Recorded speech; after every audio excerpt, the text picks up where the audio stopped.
Very good morning, students. This is Jyoti Tambrakar, and we are going to study English. So you can see that there are two books in your syllabus, Honeydew and It So Happened. Okay तो ये दो book जो है वो आपको चलने वाले हैं. तो आज हम स्टार्ट करेंगे हनी ड्यू से. Right. In this book we have 10 units, जिसमें से हम फर्स्ट यूनिट आज स्टार्ट करेंगे. So the first chapter of this unit is the best Christmas present in the world. So this is our first chapter, the best Christmas present in the world.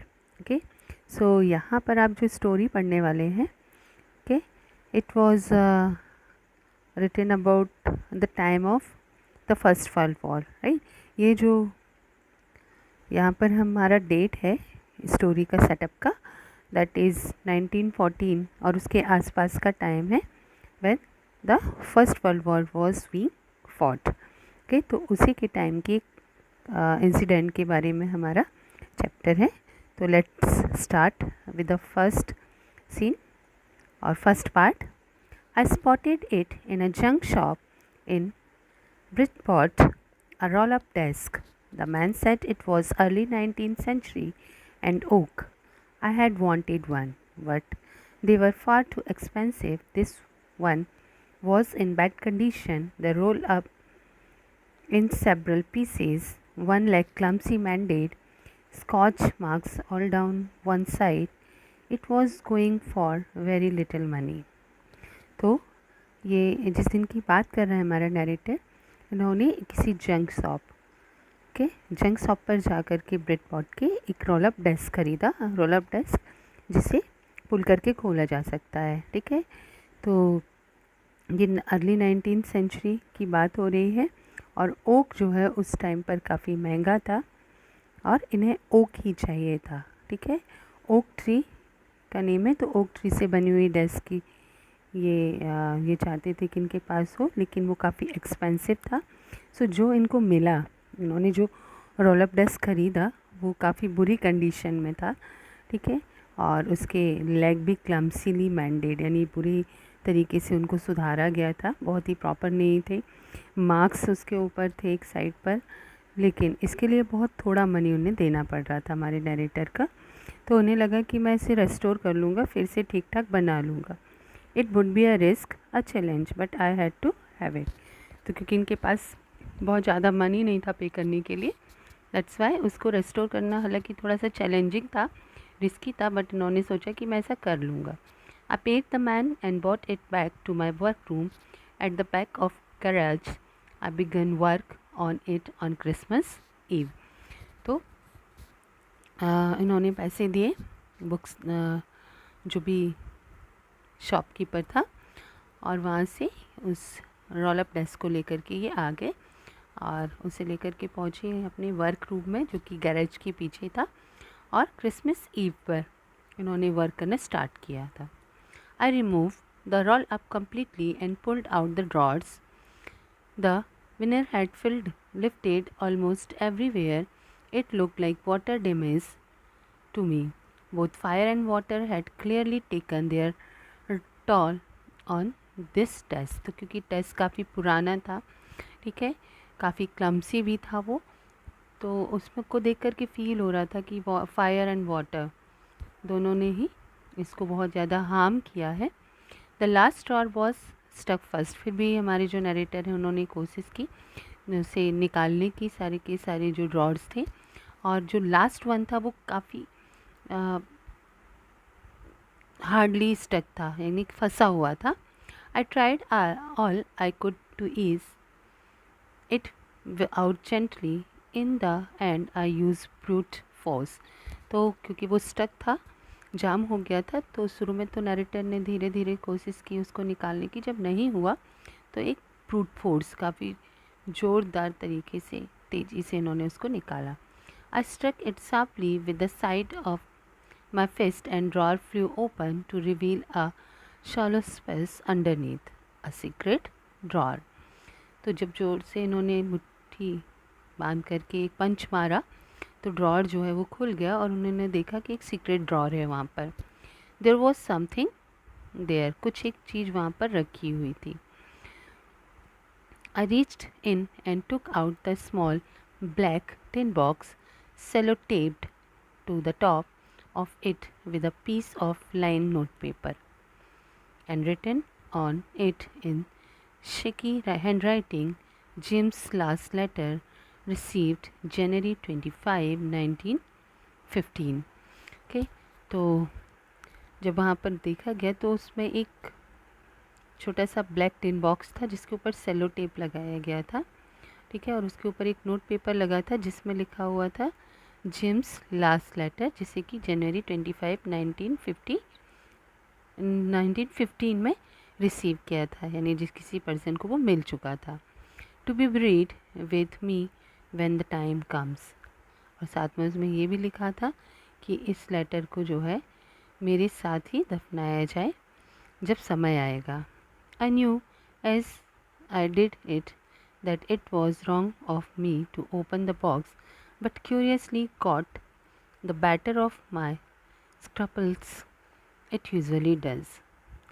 तो जो letter था उसको खोलना, हालांकि पता था हमारे नरेटर को कि ये गलत बात है, but as a human nature उन्होंने, उनकी क्यूरियोसिटी ने उनको को एक प्रेसराइज्ड किया कि इस लेटर को ओपन करना चाहिए, और उन्होंने उसे ओपन किया.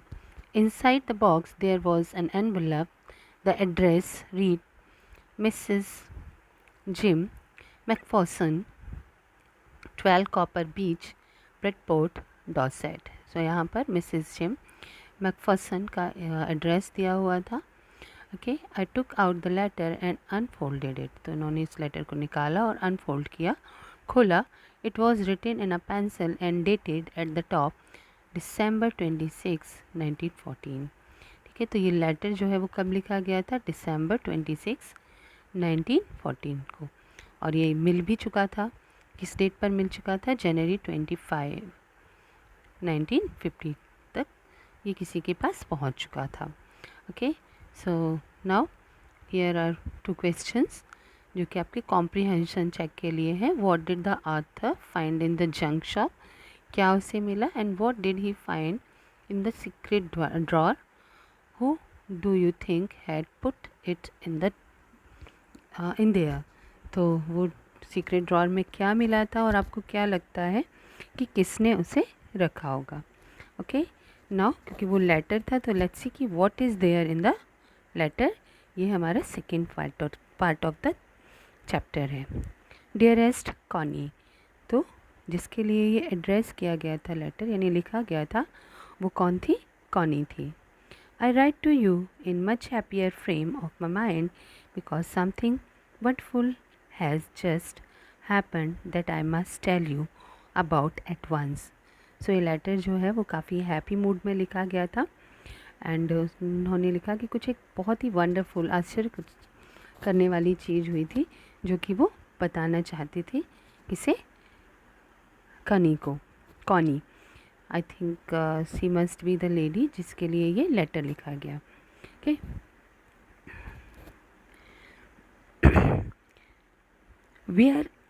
we are all standing to in our trenches yesterday morning, Christmas morning. It was crisp and quiet all about, as beautiful a morning as I have ever seen, as cold and frosty as a Christmas morning should be. तो ये कौन सा day था? Yes, वो day था जबकि Christmas था. तो इट वॉज क्रिसमस मॉर्निंग, काफ़ी अच्छा वेदर था, बहुत अच्छा लग रहा था. It was cold and frosty, जैसा कि क्रिसमस मॉर्निंग हुआ करती थी. I should like to be able to tell you that we began it, but the truth I am ashamed to say its friends began it. तो वैसे तो उनका मन था कि मैं कह दूँ कि मैंने ही ये शुरू किया था, but the truth was that कि फ्रेंड्स नाम के कोई पर्सन थे, उन्होंने ये सब स्टार्ट किया था. First someone saw a white flag waving from the trenches opposite. सो यहाँ पर जो जिम है या जो भी हमारे राइटर ऑफ द लेटर हैं, ठीक है, वो कौन है, मिस्टर जिम, और उन्होंने बताया वो एक ब्रिटिश पर्सन है, ठीक है, और ये जो फ्रेंड्स हैं ये एक जर्मन है और दोनों ही अपोजिट आर्मी के सोल्जर्स हैं या ऑफिसर्स हैं, राइट। तो इन्होंने क्या देखा कि एक वाइट फ्लैग जो है वो वेव हो रहा है अपोजिट साइड से, मीन्स जर्मन साइड से। तो वाइट फ्लैग का मतलब होता है शांति रखना, या किसी बात करने के लिए वो चाहते हैं कि हम बहुत ही शांतिपूर्ण तरीके से उसे कर लें, बात कर लें। Then they were calling out to us from across no man's land, happy Christmas Tommy, happy Christmas. तो वहाँ से क्या आवाज़ आ रही थी, happy Christmas, happy Christmas. When we had got over the surprise some of us shouted back. तो ये हमारे लिए एक बहुत बड़ी सरप्राइज़ थी क्योंकि हम यहाँ पर युद्ध लड़ रहे थे, ठीक है।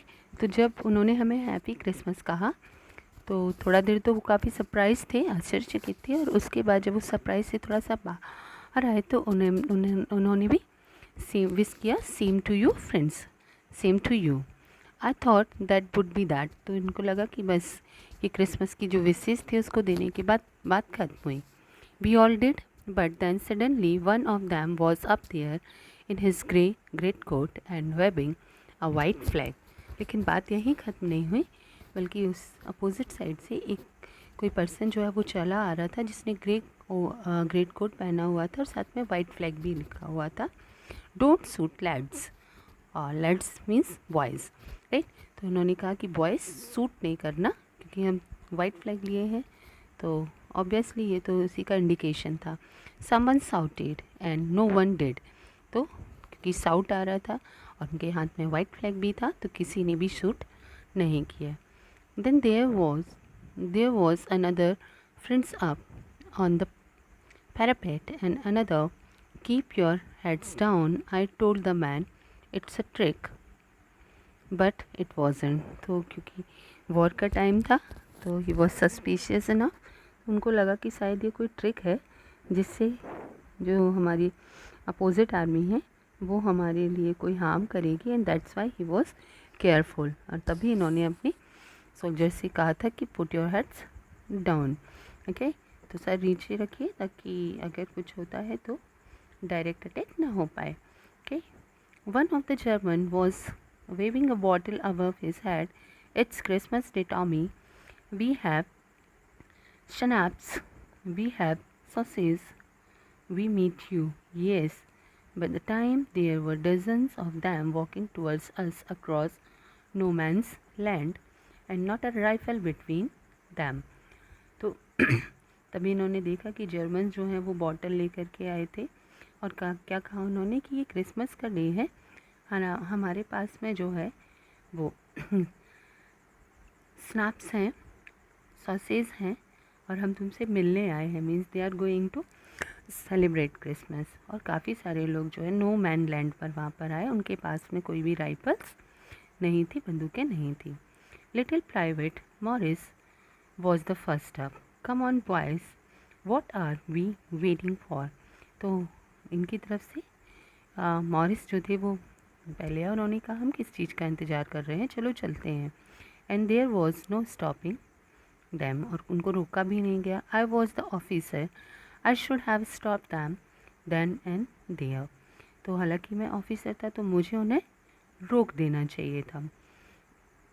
I suppose, but the truth is that it never even occurred to me I should। All along their line and ours I could see men walking slowly towards one another, grey coats, khaki coats, meeting in the middle, and I was one of them। I was part of this। In the middle of the war we were making peace। तो इन्हें लगा कि मैं officer हूँ, मुझे ऐसा करना चाहिए था, बट इनका जो थिंकिंग फीलिंग थी वो ऐसी आ ही नहीं रही थी कि ऐसा किया जाए। तो वहाँ पर दो अपोजिट आर्मी के सोल्जर्स, एक खाकी यूनिफॉर्म में था और दूसरी आर्मी ग्रे कोट्स में थी, और दोनों ही आकर के बीच में जो है वो मिल रहे थे।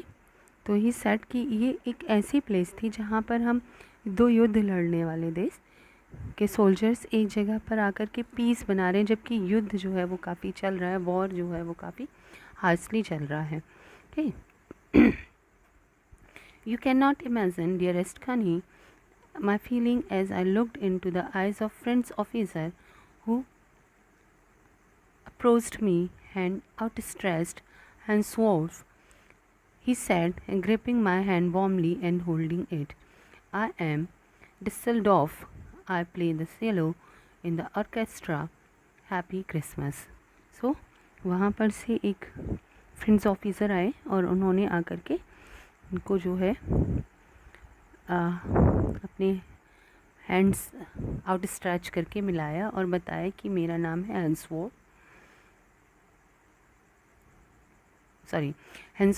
इन्हें जो हमारे लेटर के राइटर हैं उनके लिए कहा गया था.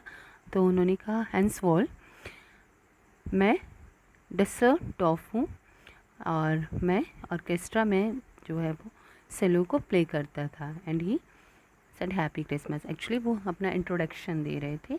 Captain Jim Macpherson. तो हमारे राइटर ऑफ द लेटर ने बताया कि मैं कैप्टन जिम मैकफॉर्सन हूँ and I have also wished happy Christmas.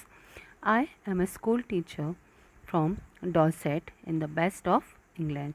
So उन्होंने बताया कि मैं एक स्कूल टीचर हूँ और मैं बेस्ट ऑफ इंग्लैंड में जो डॉर्सेट नाम का प्लेस है वहाँ से आया हूँ. Dorset, he smiled. I know this place. I know it very well. We shared my rum, Russian and his excellent sauces. So यहाँ पर उन्होंने बताया कि हाँ ये डॉर्सेट जो है मैं उस प्लेस को बहुत अच्छे से जानता हूँ. कौन कह रहे हैं? जो जर्मन फ्रेंड्स थे उन्होंने बताया जिम मैकफॉर्सन को. और उन्होंने तो उसके बाद दोनों ने अपनी अपनी थिंग्स लाइक जिम के पास में रम रासन था उसको यूज़ किया और उनकी तरफ से सॉसेस को लेकर के उन्होंने शेयर किया. And we talked. उसके बाद उनकी बातें चलती रहीं. कौन ही how we talked. He spoke almost perfect English, but it turned out that he had never set foot in Dorset, never even been to England. He had learnt all he knew of England from school. तो यहाँ पर he was quite excited to tell that कि वो German थे लेकिन उन्होंने जब भी बात की तो इंग्लिश काफ़ी परफेक्ट थी. तो हालांकि वो कभी भी डॉर्सेट नहीं आए हैं, ना ही कभी इंग्लैंड में भी आए, लेकिन जो भी उन्होंने सीखा है वो कहाँ से सीखा है? स्कूल से सीखा है. And from reading books in English his favourite writer was Thomas Hardy. और उन्होंने जो इंग्लिश की बुक रीड की है फ्रेंड्स ने तो उनके फेवरेट जो राइटर थे he was Thomas Hardy. His favourite book far from the madding crowd. और उनकी जो फेवरेट बुक थी वो क्या थी? Far from the madding crowd. So out there is no man's land. We talked of Betsava and Gabriel Oak and Suzanne Troy and Dorset. So उन्होंने बहुत सारी बातें की एक दूसरे से. He had a wife and one son. साथ ही साथ फ्रेंड्स ने बताया कि उनकी वाइफ और एक बेटा ही है. born just 6 months ago. जो कि अभी 6 महीने पहले ही जिसका बर्थ हुआ है. As I looked about me, there were huddles of khaki and grey everywhere. तो जब इन्होंने देखा चारों तरफ तो खाकी और ग्रे ये दोनों ही कलर इन्हें दिखाई दे रहे थे all over no man's land. Smoking, laughing, talking, drinking, eating. और वो सब के सब सेलिब्रेट कर रहे थे क्रिसमस को. Hans Wolf and I shared what was left of our wonderful Christmas cake. Connie, he thought the marzipan was the best he had ever tasted. तो हैंसवॉल्फ और इन्होंने जो है वो क्रिसमस केक को भी शेयर किया और उसने बताया कि जो सबसे अच्छा केक अभी तक उन्होंने टेस्ट किया है दैट इज़ marzipan. ठीक है. And I agreed. We agreed about everything and he was my enemy. There never was Christmas party like it, Kani. So उन्होंने बताया कि हम सब हमारी सारी बातें एक जैसी थी, हम एक दूसरे को एग्री करते थे हर एक चीज़ पर, और तब भी हम दुश्मन थे। तो ऐसी क्रिसमस पार्टी जो है वो शायद कभी भी नहीं हुई थी। Then someone I don't know who brought out a football. Great coats were dumped in piles to make goalpost, and the next thing we know it was Tommy against friends out in the middle of no man's land. Henceforth, and I looked on on and cheered, clapping our hands and stamping our feet to keep out the cold as much as anything.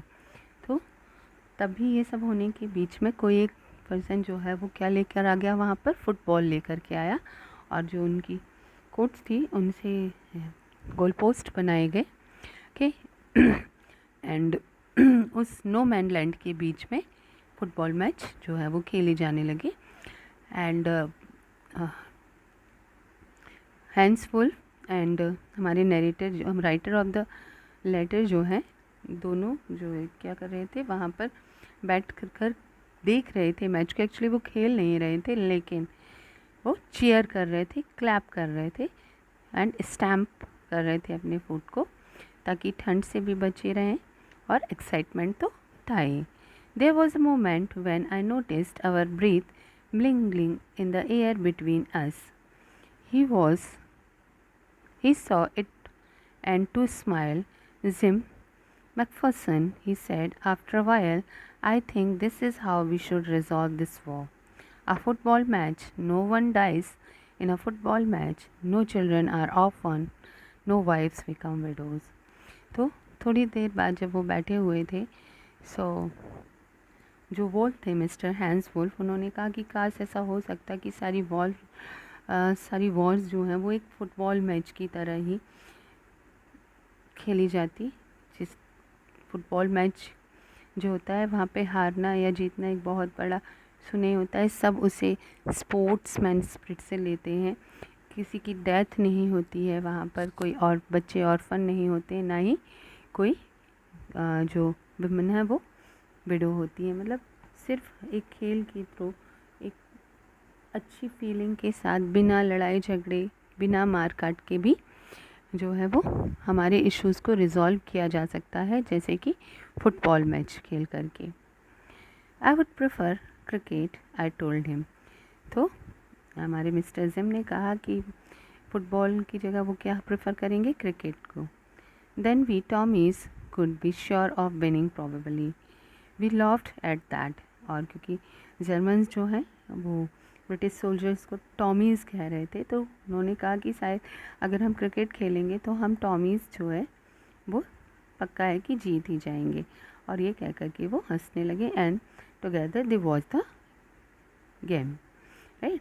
Set to say Connie friends won 2-1, but as Hansworth generally said, our goal was wider than theirs, so it was quite fair. तो क्या हुआ कि हैंसवॉल्फ यानी German जो हैं वो जीत गए, and क्या था 2-1 गोल हुए थे। एंड हैंसवॉल्फ ने बहुत ही जनरसली कहा कि हमारे गोल जो थे वो वाइडर थे, तो ये फेयर नहीं है कि हम जीते माने जाएं। The time came and all too soon, when the game was finished, the snaps and the rum and the sausages had long since run out, and we knew it was all over.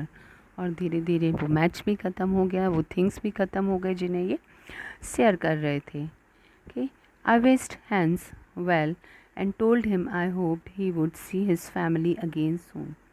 और क्योंकि एक बहुत ही अच्छा सा एक atmosphere बन गया था, युद्ध जैसा कुछ भी फीलिंग नहीं थी उनके बीच में, तो जिम ने ये विश किया कि काश हैंस जो है वो क्या करें, अपनी फैमिली से जल्दी ही मिल पाए, and then the fighting would end and we could go home. और जल्दी से ही ये युद्ध जो है वो ख़त्म हो जाए और हम लोग अपने अपने घर जा पाएँ। I think that is what every soldier want on both sides, Hansworth said.